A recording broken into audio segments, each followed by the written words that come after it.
Good evening. Good evening to our viewers, and thank you for your patience. We learned that there are often technological difficulties, but we learn to adapt, we learn to adjust, and we just keep putting one foot in front of the other one, moving in the right direction. My name is Darwin Shaw, and I'm a proud member of Alpha Phi Alpha Fraternity Incorporated. On behalf of my chapter, Alpha Sigma Lambda, on behalf of our chapter president, Brother Andre Turner, I extend greetings, and I bring you greetings on behalf of our president, Brother Andre Turner, and the Alpha Sigma Lambda chapter of Alpha Phi Alpha Fraternity Incorporated.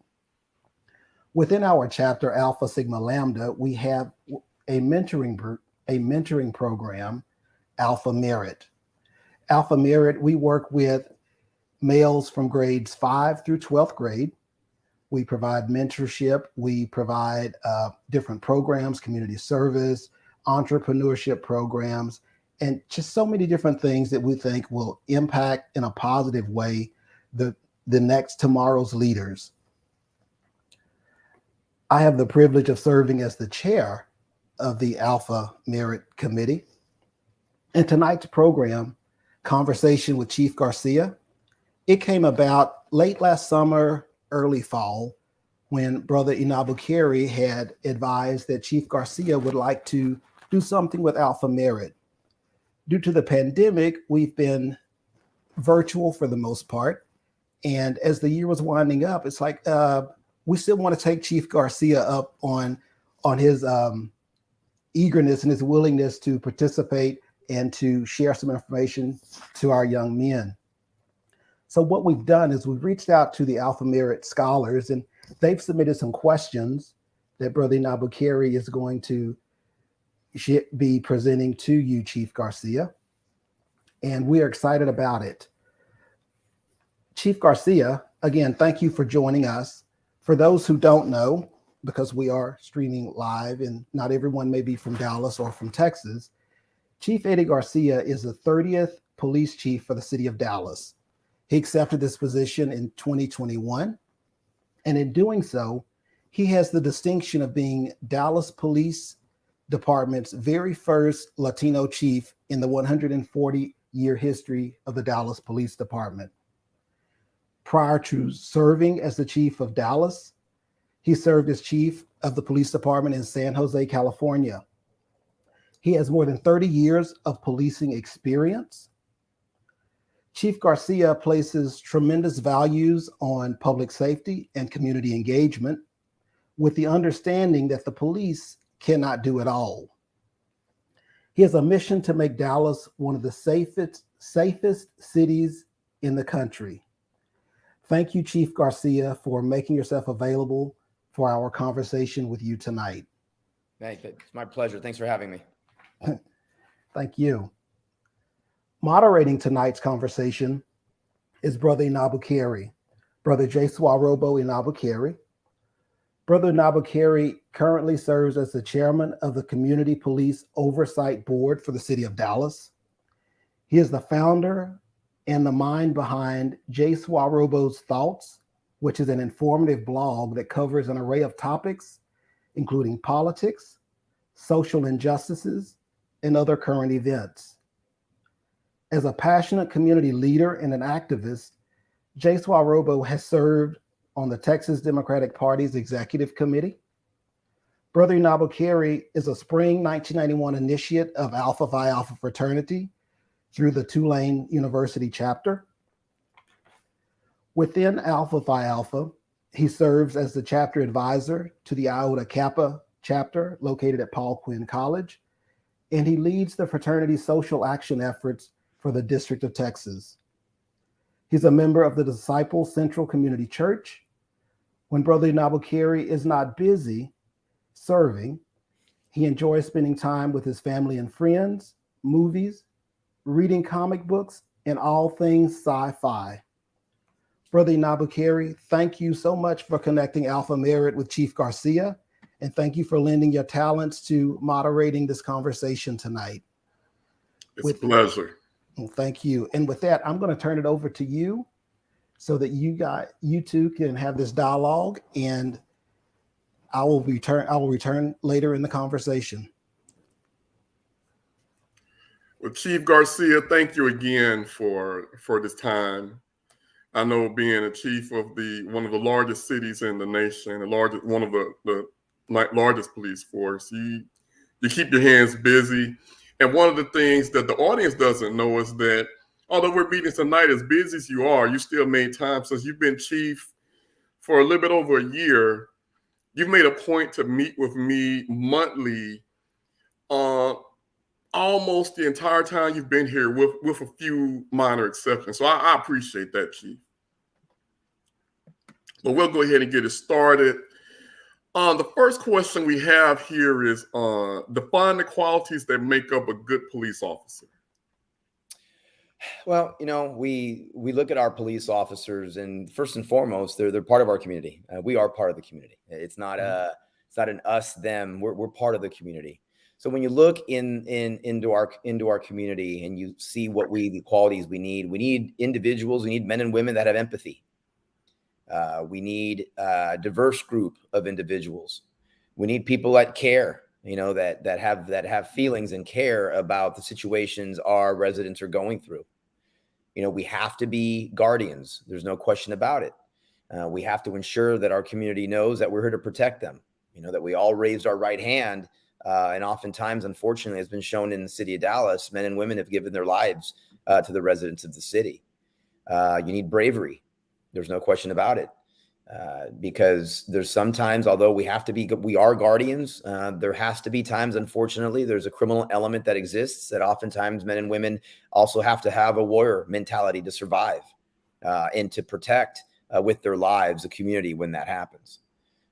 We need common sense. We need hearts. We need to recognize and know and learn from our past, and recognize that, and recognize how you build trust, how you build confidence. And that's not just wearing a uniform. That's speaking to somebody and treating them in the manner in which you would want yourself treated. And so, when we talk about those qualities, oftentimes, not every police officer that makes it through is deserving to wear the uniform. And when we find that out, we need to ensure our very best that those individuals don't.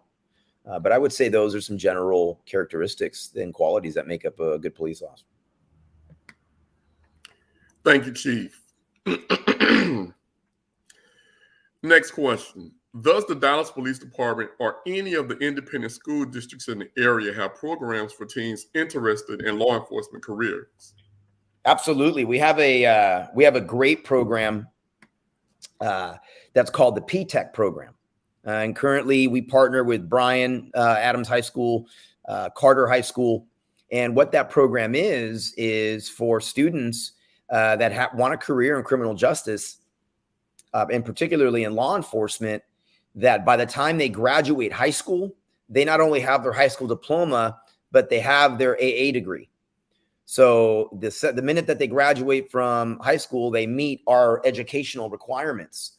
It's partnered with the Dallas Police Department and the schools, and Dallas officers are giving classes to them, bringing them around the station, talking to them. I've had the honor of speaking to a couple of classes here in the last few months.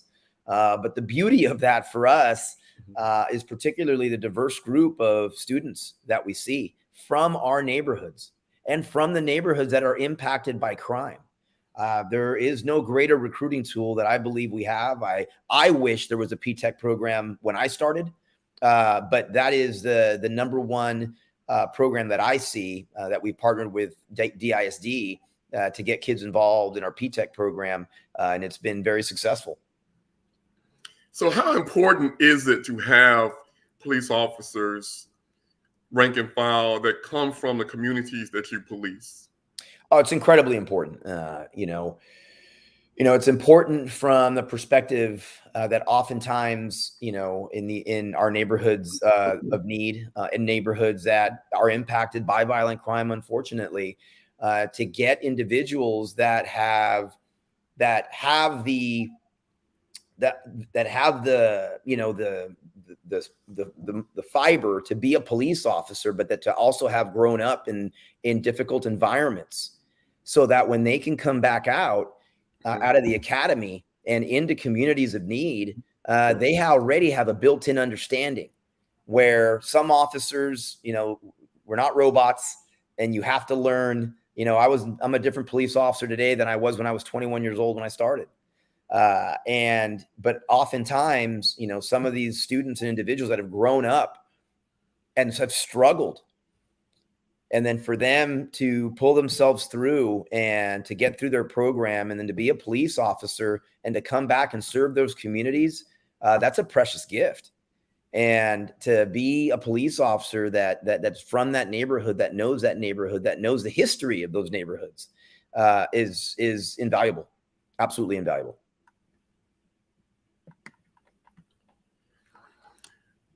African-American kids fear the police because as Black people, we feel as though we are seen as trouble by the police. We feel as though we're the problem, that police appear ready to shoot when they encounter us. What team building exercises and trainings are offered to officers to help them have a better understanding of us, especially those of us who live in underdeveloped, under-resourced areas? Well, I would say there's a couple things. And let me just say that's certainly not where the heart of my men and women is. Mm-hmm. It is not. But I also understand from a historical perspective, which is the first point that I was going to make, is that as police officers, as American police officers, we need to recognize and know that this badge that we wear so proudly didn't always shine so brightly. Mm-hmm. That we have been responsible for atrocities that had happened historically, particularly to our communities of color and our Black community. And for us to recognize that we had made those mistakes, and to recognize why it is that people aren't just going to stand at attention when a police officer walks in uniform. We need to learn from our history. You know, I think you and I both discussed it, but you know, if you watch, you know, on Netflix, there's two very good documentaries. One is The 13th, and the other one is LA 92. You've seen them both. LA 92 is something that strikes me deeply, because that year was the Rodney King protests and riots. Right. It was a year that I began in law enforcement. Mm-hmm. And so looking at the historical perspective of American law enforcement and recognizing that we were born with original sin on this job that we have to make up for, and that we have to really show our community that we truly do care, because there's deep-rooted issues in certain communities, in certain areas, with the way law enforcement has interacted. There's no question about it. So the number one thing I would say, we need to educate ourselves. And with that starts in the academies. Well, hopefully it would start before the academies, when these young men and women are in school. But, you know, it's one of the things we're teaching in our academy, as we're teaching that negative, that historical perspective as to why it is that in some communities we struggle to build those strong bonds. The other thing we need to do is really get out of the classroom and get out into our community. You know, one of the things that we're really trying to push with our recruits is getting them out of the academy, getting them out into our communities in our beautifully diverse city, so that the first time that they are patrolling, or the first time they've met a resident of our city that may not look like them, isn't when they have a gun on their hip. It's when they're having conversations and humanizing each other and having that conversation with the community. You know, I'll tell you, and I know, you know, we've spoken about this, but one thing that I say, I'm not a stay in the office kind of chief, and there isn't a neighborhood impacted by violent crime in the city of Dallas that, regardless of language spoken, racial makeup, or economic status, has ever asked me for less policing. And in fact, unfortunately, it's our communities of color that often ask me for more. And, you know, but they want that. We need to be held accountable. We need to be procedural just. They want our men and women to be righteous, but they don't want us to go away. Our communities do not. And again, that is another precious gift that we have in this city, is to get that understanding, to get out of our classrooms. We go through, you know, our diversity training and cultural awareness training, but all that stuff that happens in the classroom pales in comparison to sitting down across from someone that doesn't look like you, that's grown up differently than you, and having conversations with them as to how they live their lives, how you live their lives, and we humanize each other. And it starts there. You know, one of the perfect storms is as I've seen is the fact that, you know, in these last few years with the pandemic, particularly after the murder of George Floyd, that because our communities were sheltered in place and we were on lockdowns, that we didn't have an opportunity as law enforcement to meet in community groups and have these conversations that so desperately need to be had. And so it's really about getting out there. It is about training. There's no question about it. And we do train our officers, whether it's in use of force training, which you just went through, whether it's de-escalation training, whether it's cultural awareness training, but really nothing comes close to just sitting face to face as often as we can with the community that we serve. Thank you, Chief. And that's one of the reasons why I wanted to ensure that you and I met on at least once a month so that we could have these conversations. Now, one thing I wanted to bring up, you mentioned that I went through the use of force training and you know, we've exchanged text messages since then. But the Major Garcia told me that you did something new for the academy that hadn't been done before. And that's ensuring that all of the training classes that come, the academy classes that come through, that they take that history of policing course. Absolutely. And I know you kind of touched on it, but can you give us a little bit more about the history of policing course, just so that we can make sure that people understand kind of the foundation that you're giving police officers before they start with their training? Well, there's a myriad of things that it covers, but it really hit me when I saw. I was able, obviously, being from California, Netflix was right down the street from San Jose, and I was asked to screen the 13th and sit on a panel to have discussions. And there are some things, as you look from the historical perspective, that there were individuals that wore badges similar to ours that said the words slave catcher on them. There is a historical perspective that is compared to that badge oftentimes, that depending on where you're at, that has deep rooted emotional effects on individuals.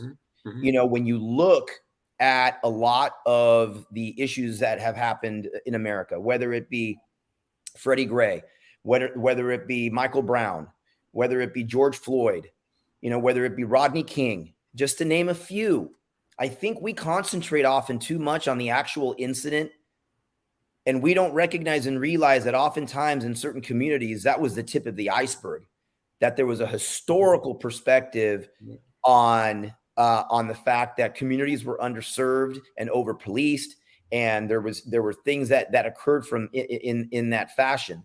And we need to study that. There are historical times that it's not about opining. It's about historical events that happened in our communities of color, and particularly our Black communities, that we need to recognize and know that those things were wrong, and that there is a reason for why there is a lack of distrust, that it did not just materialize overnight, that it happened over decades in certain communities. And that's the essence and the premise of the training. Now, you know, both things can be true. We need our men and women out in the community working hard. We need our men and women taking the criminal element off our street. You've heard me say this many times, but both things can be true. We can get an understanding of the historical perspective and reasons why certain communities don't have the trust that we would like in us. And we could also honor the work of the men and women that risk their lives every day to keep our city safe. That is so very true. And I'm glad you mentioned that, because as chair of the oversight board, and when I'm out in the community speaking on just getting a feel for what the community's feelings are of policing, there are two things that they've asked for. That's accountability and more police in their community. So like you said, that could be two things that can be both true at the same time. Absolutely. I have a question that came in through the chat. Are there opportunities for citizens to take the use of force course that I was speaking of? There are opportunities. We're trying to do more and more now that we're outside the pandemic. One thing that Mhm. we're very proud of is the Citizens Academy.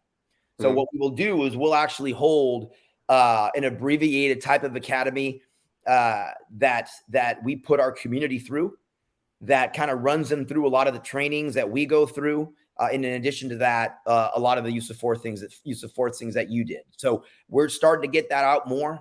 We've just graduated one. We've done a bilingual one recently. We've done English speaking one, and we're going to continue to do those. So I would say, as we market those more and more, and if people are interested, as a matter of fact, we can continue to work together. If there's some individuals that that would like to go, so that for the next time that we have our Citizens Academy, those that are interested, I would love nothing more than to have an opportunity and have an inside look, and for us truly to be transparent as to this is what we're training our officers. I think that's awesome. I think we'll definitely partner with that. Thank you, Chief. Let's move on. So the next question I have is, what is your plan for improving the conditions in underdeveloped, under-resourced African-American communities plagued with higher crime rates? So I'll say this, that the first thing that we need to do is we need to work with the community, with the city, with philanthropy.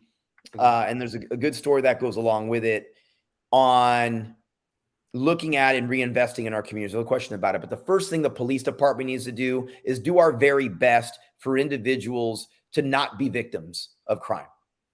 One thing that I'll talk about all the time, and it's not something that we should be very proud of, but last year, 90% of our murders were our victims were Black or Latino.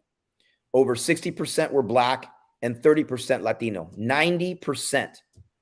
And I often tell people this. I said, listen, if we can reduce murder by 100, yes, a rising tide lifts all ships, and that's fantastic. But if that disparity still exists, even if we just had 100 murders a year and 90 of them were Black or Latino, we shouldn't be jumping up and down too much. So the first thing, we shouldn't be jumping up and down a lot. Well, we shouldn't be jumping around too much because, again, if we bring it down, a rising tide lifts all ships. But if that disparity still exists, that's a problem, and that's an issue. And so from a police department's our job is to do our best so that that when we reduce our victims, particularly in our areas that are high in violent crime. And unfortunately, often those are also our communities of color. And so after that, we need to look at ways to work with our community to invest in giving people second chances as well. We have individuals. I just came back from Hutchings State Prison, State Jail a few months back, where I spoke to the system and asked them, hey, listen, can you put together a group of individuals that are going to get paroled back to Dallas County? And so they put a group of 50 men in a room, and I had a conversation with them. I had brought reentry services. I had brought federal partners, and I asked them, hey, raise your hand if you're coming back to Dallas. And all 50 were coming back to Dallas. And so we're working with business. So as those individuals are being released, that we can set them up on a path to success, because it behooves us all to have them be successful. Because if they're not successful and they have to go back to prison, it isn't because they spit on the sidewalk or ran a red light. It'll be because someone else in the community has been re-victimized. And so we want to ensure that we want to do our best, and we've adopted Hutchins to do our very best to ensure that individuals are given a pathway to success. The next thing we need to do is we need to look at communities. And I'll give you an example and ask our philanthropy in the city of Dallas, which is wonderful. But I was with Taylor at the 4 South Oak Cliff Community Center almost about a year ago. And I've been here almost a year and a half now, and almost about a year ago. And he gave me a tour of the facility. And as a matter of fact, I think on Wednesday, I'm going to tour the facility again because when he took me into the gym, he asked me, I asked him, hey, how can I help you? What is it that you need here that I can help you with? And he said, Chief, we're looking for a projector so we can play movies in the gym. And I said, well, why do you want to play movies in the gym? And I tell this story all the time. And the thing that strikes me is people that have lived in the city of Dallas for a lot longer than I have are often surprised when I tell them the following. Taylor tells me, because there aren't any theaters south of 30, Chief. And so I said, okay. So I had a meeting with Dallas Downtown Inc. about 2-3 days later. I explained the story. I explained my vision for the crime plan and reducing violent crime through focused deterrence and grid work and all that stuff. And I tell that story. Within 2 minutes, a young woman says, Chief, we'll take care of that projector. Well, unbeknownst to her, that projector was a $20,000 projector. And so I never got a complaint that I got in over my head.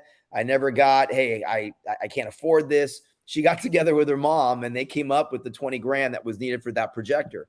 Now, when people say, and they ask me, Chief, why do you want to get involved in that? That's not a lot. That's not to do with violent crime. And I go, well, I say, with I guess a nervous laugh so that someone would understand. I go, hey, listen, when I have a young adult that's watching a movie in the 4 South Oak Cliff gym, instead of being at the car wash at 10 o'clock at night because there's nothing to do, that projector will save a life.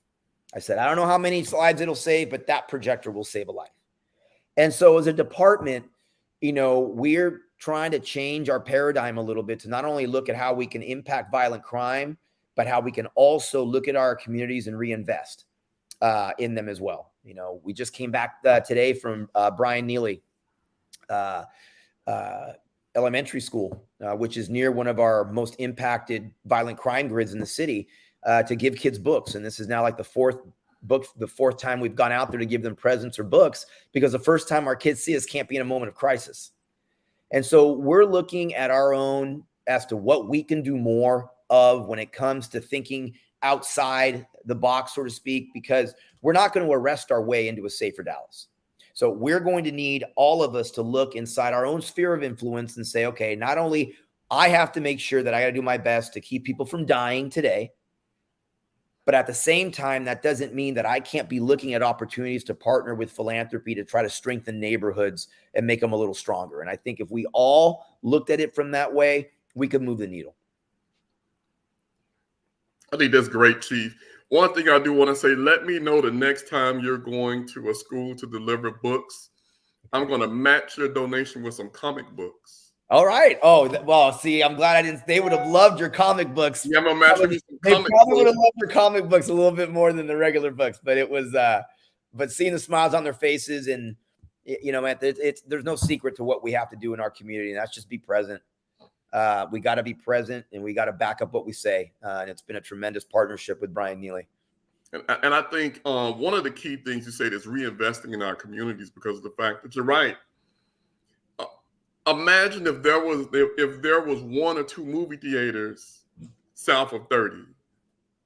The closest movie theater to south of 30, I believe it might be the Alamo Draft House. Yes. And then there may be one. There may be a Cinemark. There's a Cinemark in Cedar Hill.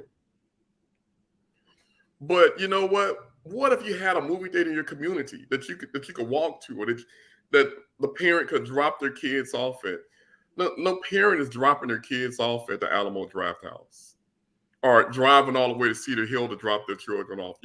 So you're right. Investing in something, and a movie theater, that doesn't seem groundbreaking, but a movie theater and then some restaurants, some stores. You've gotten a couple of things. You have some places for people to go for entertainment, and you have some places that our teens can go to work at as well. Well, you talk about it being not groundbreaking, but it really has to be. Mm-hmm. It really is that simple. And what I mean by it is, if we don't want our kids doing something negative, then we need to give them an opportunity to do something positive. Not just say, don't do the negative and then and try to figure something else out. We got to have those opportunities, because again, it's not just, unfortunately, and it pains me to say this, it's not just for the individuals that are that criminal element that are hurting our community, but also our victims, right? If our victims that aren't out there and they're just walking around and idly because of not having anything to do, and they become a victim, as opposed to imagine that victim, instead of walking down a dark alley or dark street, they were at a movie theater or they were working at the movie theater. All those things. So I know we talk about it's not groundbreaking. It just takes the will to do it. Exactly. So, Chief, what are you doing as a police chief to ensure that African-American children don't end up in the system regardless of their environment? That's a great question. And it's interesting because I just got that question asked recently at the regional chamber when they asked how we can challenge businesses moving forward. Listen, in public safety, particularly in law enforcement, there are three things that need to be done: prevention, intervention, and suppression. Now, we do a pretty good job in suppression. We do an okay job at intervention. But where we do not do a great job, and this isn't just here, this is when I was in California, we didn't do a very good job either, is in the intervention piece. Or I'm sorry, in the prevention piece. Because I understand that when we're talking about dollars and cents, it's easy to say, okay, someone just got out of prison, we put them in an intervention program, then you can track that individual, and if they don't get arrested again, then you can claim success in your program. But when you're talking about prevention, meaning these young individuals have never gotten in trouble to begin with, people, I don't want to say get scared, but when you're talking about dollars and cents, they're like, well, it's really difficult to track this. So people shy away from investing in that. You know, one of my dear friends, Chad Hauser, who runs Cafe Momentum. And, you know, for those that don't know, what Cafe Momentum gives kids an opportunity, a chance that have been formerly incarcerated in a year-long program that Chad puts together at Cafe Momentum. I've been there. I've worked with them. I've met those kids and those young men and women when they have graduated from the program, and they are tremendous. And one of the things that Chad says is we need more Cafe Momentum type intervention programs, but from the prevention side. Mm-hmm. Because I'll tell you this, I'm not afraid to talk about the numbers and statistics. We know the zip codes in our city that are overrepresented in the criminal justice system. We know the zip codes in our city that are not achieving as high marks in schools that they should be. We know the demographics of what that looks like from a historical perspective. And we shouldn't shy away from starting intervention programs prior to them even hitting the radar. And we know when that starts. And so as an example, yes, giving books to 3rd and 5th graders today and looking positive and telling them that they're our future and telling them that they mean something, and me telling them that the future of Dallas is based on them, that helps. Getting together with business to say, hey, listen, and this is what we told the regional chamber, and there was a lot of talk around it that we need action. I get that. It's starting intervention programs in these zip codes that we know historically overrepresent our criminal justice system. And so it is not any more difficult than it would be an intervention program, take an individual that has been incarcerated, that's getting paroled, and seeing their success. Because I can guarantee you, we know those zip codes. If we put programs in those zip codes and all of a sudden in 5, 10, 15 years, those numbers start reducing, then guess what? It worked. It's working. And I'm not trying to oversimplify it. We got a lot of work to do. But the one thing is we know the areas that we need to concentrate in. And we need to be proactive from a prevention perspective and identify the young men and women that we know from these zip codes that we need to impact in a positive manner. Right. You're talking about breaking the cycle, the cycle in those zip codes. Absolutely. So what can fraternities like Alpha Phi Alpha, and by the way, Taylor Tomes is a member of Alpha Phi Alpha. Okay. Yeah. I did not know that, but he's always, yes, he is. I mean, that's one of my favorite stories. So I'm glad I did not know that. I'm going to see him on Wednesday, as a matter of fact. So what can fraternities like Alpha Phi Alpha and other organizations do to help you achieve some of your community goals? Well, the first thing is being a credible messenger for us. Listen, everything's based on trust. And you need to know what is in any police chief's heart. I'm not a quiet guy. I kind of wear my emotions on my sleeve. But partnering with us, understanding and knowing what our vision is, understanding and knowing that we want individuals to succeed. But at the same time, we need to keep our community safe today. Understanding and let me show you what we have done so that you can see that we're not just talk. And so that when you speak for us, my expectation and hope would be those communities that know and respect your fraternity will then give us the credibility as well and start building those bridges. And so it's partnering with us to the point you just said. The next school we go to, let's partner and do a book fair together. Let's have these conversations. The next time I go to Hutchins State Prison or Hutchins State Jail, come with us. Definitely. When we're doing these type of outreach, where we want to be seen as a police department that's not just about the tools we wear on our belt, those programs which are part of my violent crime plan. There's no reason why we couldn't partner together and get a lot out of it. I appreciate your honesty, Chief, and that's something we'll definitely talk about, working to partner together. I think that will be tremendous in helping to make change in our communities. Let's talk about mentoring.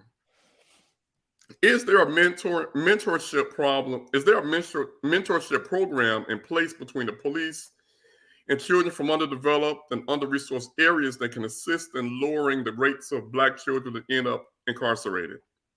Absolutely. Well, we have a few. Not only do we have that PTech program that I spoke to you about, but we also have our PAL organizations, our cadet organizations that we have historically done, so that our kids, our youth see us as police officers in a very positive manner. A lot of times it's recognizing your worth and telling these young adults that they are worth a lot, that they are our future, that they matter, that they don't have to go out and do things. I was at a community event from a very touching moment last Saturday, where a young grieving mother lost her son to gun violence in the city of Dallas. And one of the things that she talked about was telling her other kids that when they talk about that, hey, I want to be that gangster or whatever, that as a parent, you go, no, you can be a mayor. Well, I want to be this. No, you can be a police chief if you wanted to. I want to be this. No, you can be an attorney if you want to. We got to start telling our kids that more. We really have to, because oftentimes, unfortunately, they may not be hearing that at home. And so for every interaction as adults that we can have with these youth, particularly at the youngest age possible, that's why I love, and we're going to continue to partner with elementary schools, because to me, that is where you have to start. And really giving the youth that sense of pride, that sense that they matter, and they matter to me, that they matter to all of us, is really the direction that we really need to go with all these programs. So it isn't just the actual programs; it's the program of me. Like we're partnering with another elementary school next year, and we're going to keep doing this, until we can really start moving and changing this narrative. And you hit on something. Basically, one, making sure that our children realize that they have value, that they are worthy, and two, that they have a future. And I think that means that they have to see these tangible examples, meaning we have to not just tell them that they can be an attorney. We have to show them what an attorney that looks like them looks like. What someone who grew up in their neighborhood, who's become an attorney and a doctor, a police officer, so that they can see that, hey, this is also something that I can do. This is something that I can become. And Absolutely. You know, I just met the honor. I know he's not a Saints. I know that's your team, but I just met with Dak Prescott last week and met with his foundation because he wants to know how his foundation can help us in the city of Dallas. And he said many of the things that you just said just now, that it is important for our youth to see individuals that are successful, okay, that they grew up, and these were Dak's words, that they grew up very differently than how they live now. And to have our youth and kids see that positivity from those individuals that have gone through struggles and have made it is huge. So absolutely, to your point. Because just imagine the only successful people that they're seeing for some is drug dealers. And you're seeing, you know, quick money, which quick money is not good money, but by showing them the other side of the coin, by showing them that you can be successful in other ways, I think that's extremely important. So now this is the tough one here, Chief.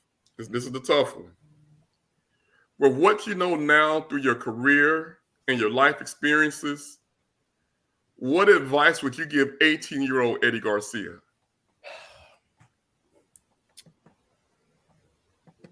You know, the biggest piece of advice I'd give 18-year-old Eddie Garcia would be to remember, you know, particularly Eddie Garcia that wanted to be a police officer, is that trust has to be earned. It's not given in any profession, but particularly in my beloved profession that I love. You know, there's a school of hard knocks that I went through as a law enforcement officer, and it didn't happen overnight. I educated myself. I wish a lot of the things that I look back now at the academy that implemented, I wish I had seen them when I was 21 years old when I started. I would say that, you know what, wearing this uniform as a police officer is absolutely not the confidence or trust builder in certain areas of our community, and that you need to earn that trust. And you know what, I'm proud of the times where I have met with individuals that may not have known where my heart was or my mind was. And then they see us working together and to able to change that thought and that thinking is gold to me. And so that's what I would tell myself. Well, Chief, thank you for your time. You know, I know we had a little bit of technical difficulties, but, you know, I put on my IT hat. I was able to help. You sure did. You sure did. And I'm going to turn you back over to Brother Shaw. Brother Shaw, thank you for organizing this. I don't know about the Chief, but I've enjoyed this time. As I stated, I meet with the Chief once a month, but I've still learned more about, you know, what he does, his heart, his dedication, especially the theater story. And Chief, I'm serious about the comic books. I'm serious about that. I'm holding you to that. I didn't. Okay, good. Oh no, I'll hold you to that. Trust me. Like I said, those we gave to third graders and fifth graders today. I'll venture a guess that they probably would have loved comic books probably a little bit more. But so I'll definitely be calling on you. Definitely. Brother Shaw, it's all yours. Thank you, Brother Enobakhare. Thank you so much. Chief Garcia, thank you. Thank you for reaching out. Thank you for being available. Thank you for taking the questions from our scholars. For the viewers, I just want to remind the viewers that the questions that Brother Enobakhare asked, they weren't his questions. They were questions that the Alpha Merit scholars had submitted. So these questions were from young people asking you, having access to the chief of police for the city of Dallas. And these are questions that they came up with on their own. And thank you for engaging and for being open and receptive. And thank you for sharing. Thank you for, this has been a great evening of conversation. Chief Garcia, you hit on a lot of good topics, and prevention is extremely important. As Alpha Merit, we do what we can to expose young men to different areas, to different things, to different opportunities. Law enforcement is one of those areas that we have incorporated.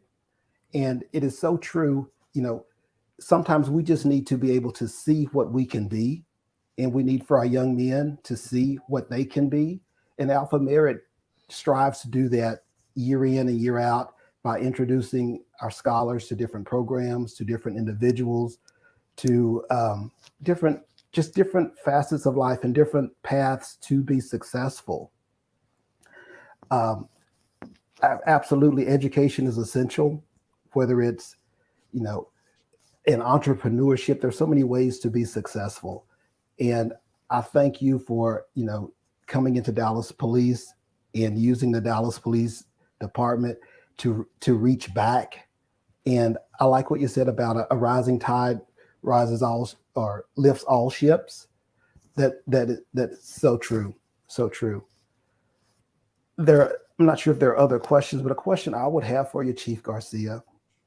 I think Brother Enobakhare, or one of the questions I gave through is, what can fraternities do? But I would like to know, how can Alpha Merit partner with the Dallas Police Department in the future? What type of, we'd like to interact. We'd like to partner with Dallas Police in the future and with the department. And I know I'm throwing this off the top of the head, but is there something that we can do with the Dallas Police Department through Alpha Merit with our young men? Well, I'll say this: we're hiring, and so if you can assist us in recruiting strong young men that want to give back to their communities and bring that and bring what we're looking for, and what we want in our men and women.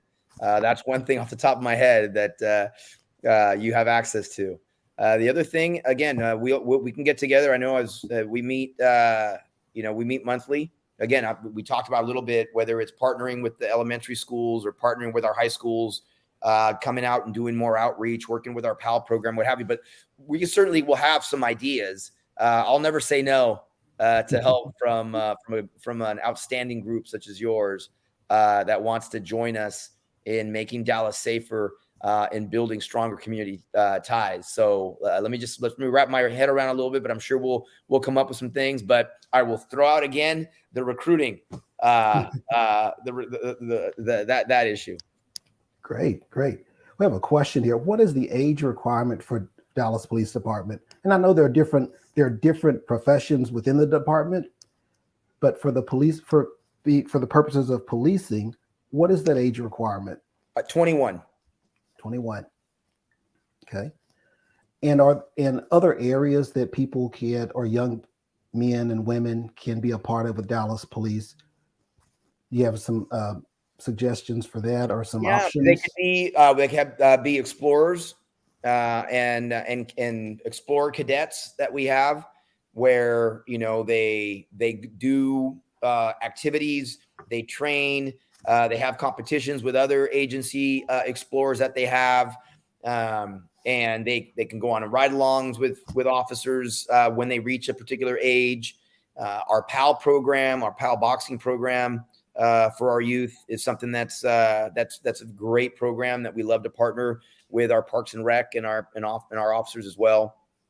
But again, with this partnership, with this newly formed partnership that we'll be able to have, I'm sure we will listen. I'm sure we will.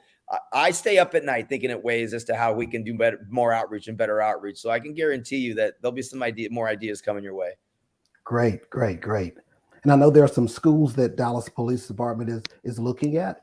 And if you would share those with Brother Enobakhare, he can get that, and we will reach out to those schools and recruit some Alpha Merit scholars from those campuses. I love it. That was great. And on behalf of Alpha Sigma Lambda's chapter of Alpha Phi Alpha and our president, Brother Andre Turner, and the Alpha Merit Committee, we thank you, Chief Garcia, for taking the time to share with us. And Brother Enobakhare, we thank you for being available to moderate this conversation. We are greatly appreciative of both of you. All right. Had a great time tonight. Thank you very much. And please stay safe. Thank you. Thank you. Okay.